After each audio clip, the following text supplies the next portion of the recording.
Okay, so part 4 for self-care for the caregiver. I'm on a roll today.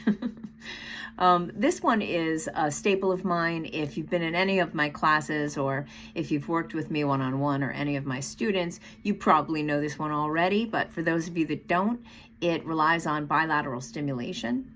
It is typically has a self-soothing effect.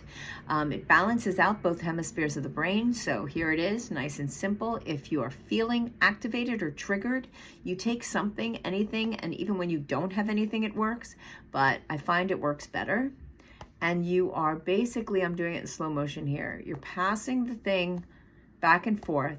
You're crossing the midline of your body to start to get both hemispheres activated, right? Typically, this has been a part of my anti-anxiety techniques because it really starts to even out blood flow and activity throughout both hemispheres, and it stops the brain from doing what the hell it had been doing. And it works fantastic for things like anxiety or panic, but I've also heard people use it. A lot of my clients come back with feedback that they use it whenever they're feeling stressed out, when they're feeling overwhelmed, when they're feeling angry. So I thought I would include it here.